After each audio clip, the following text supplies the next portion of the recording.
Hi, this is Chick Shane Mosley, and you're watching True School Sports. All right.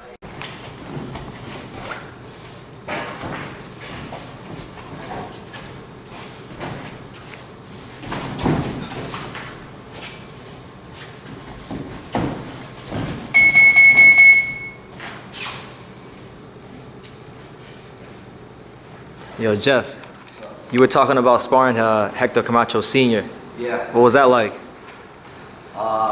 It was just like I was telling him, man. It was definitely surprising. You know, they called me and they said, "Hey, look, you know, the senior's here. He wants to spar."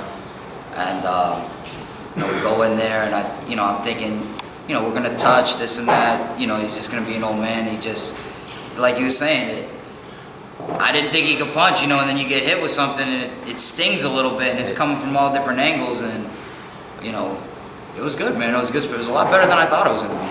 And you know, afterward, he was a real cool guy. Told me a lot of funny stories. Definitely sounds a lot crazier than Junior. Yeah, he sounds more sane than his son. Macho time. Macho time. And it was great, man. You know, he's definitely one of the guys that I looked up to coming up. You know what I mean? I watched a lot of tapes of his coming up, and I love the way he boxed. I loved his style. I thought he really put it all together. And it was just, you know, it was a great experience altogether, man, to get to do that. Very unconventional the way he does things. None of his punches came from angles you thought they would come from.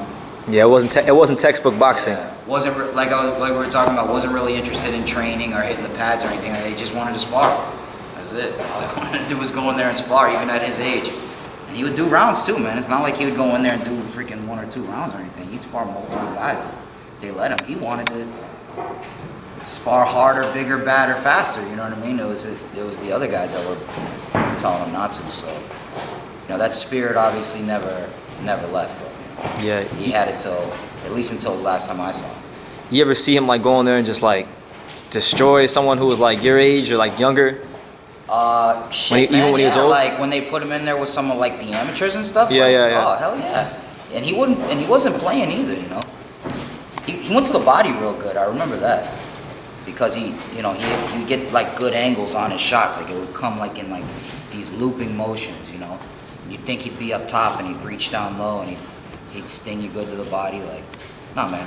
That dude is definitely one of the best to ever do it, regardless of age. You know.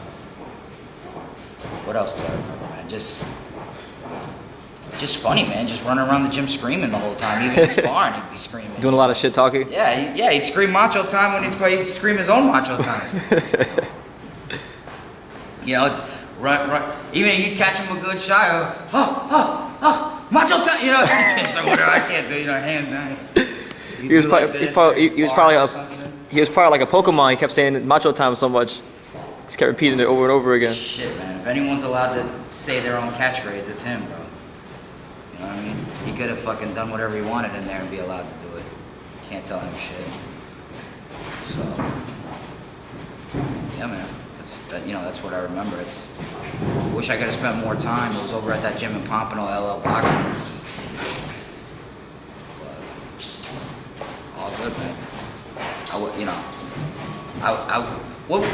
How old was he? What would that have been? Like 10 years ago. 47? You know what I'm saying? Like, not a spring chicken, and definitely not on a diet. Yeah. But he'd still go in there and do what he had to do. But you know what though? Actually, let me take that back. He had gotten into shape because he had a couple fights, or he had one fight, and I remember he got into pretty decent shape.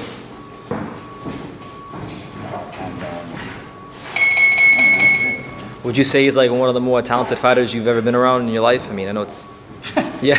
Of course. You know what I'm saying? Absolutely. You know, I mean, absolutely.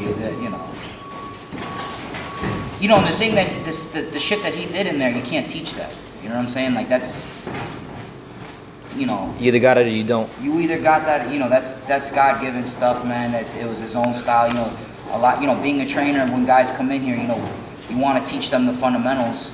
And you want to teach them how to do things the right way.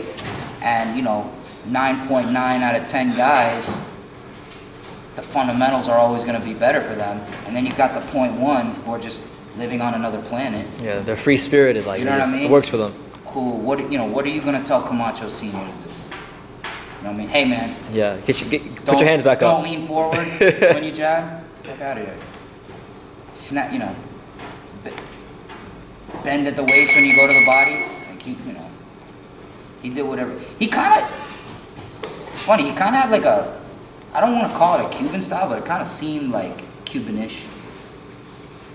But definitely with his own flair. A lot of hand speed.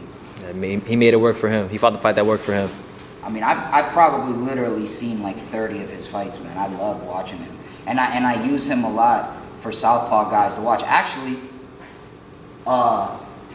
Hector, I was just telling Rob. I just sent Rob a bunch of YouTube of your dad because Rob fights as a southpaw, like pointing things out. Like, look, man, you see how he's doing this, and you see how he's getting the angle here, and this, that, and the other thing. Like, when I have southpaws, I use a lot of your dad's fights. You know what I'm saying? I don't blame you. Especially with the footwork, you know what I mean, with the southpaws. He was fundamental, he was solid on the basics. Yeah, man. You wouldn't find Macho Camacho, even though he walked in the ring flashy, you would never find Macho Man doing this, putting his hands down, sticking the tongue out. He was classy, hands always up, chin always tucked in. He was a pure boxer. Let's say Macho had a chance to knock somebody out. No, he would stick to his fight plan, which is boxing. He would dominate boxing. Let's say the guy got a puncher. Normally in the corner, he don't punch, go after him, knock him out. Now Macho would stick to his routine. He was jabbing, moving. He was solid to his fundamental. He was solid to his boxing game. Yeah, he remained disciplined. Even if his losses, let's say you're a brawler, you couldn't make Macho brawl with you. No, if you're gonna beat Macho, you have to beat him in his own fight. He's that type of fighter. If you're gonna beat him, you have to beat him in his own fight, because you wasn't gonna make him brawl with you. You know what, too? He landed clean shots a lot. Like, he would land clean on you. You know what I'm saying? It's not like he'd be catching you on the gloves or the top. Like, he would throw bait punches and do things to land, clean, solid shots dead in your shit. You know what I mean? And so, and that's really what boxing's about, man. He said something very on point and very smart. Future fighters should hear that. He would do things on purpose to get in position. Yeah. Jab, he would flick it out. He look how far he is from you. He would Blind throw you. it out, just get close. Yeah. Then Just he to takes close the punches. gap, yeah. Or throw it to hop over, to Yeah. get here, Yeah. and then fucking hit you with the straight, I can't box the southpaw, but to hit you with the straight left hand. Showtime, Sean Porter. It's Aerosmith Jr. Everyone, this is Jesse Vargas. You're watching True School Sports. You're watching True School Sports. All right, and you're watching True School Sports. Stay tuned.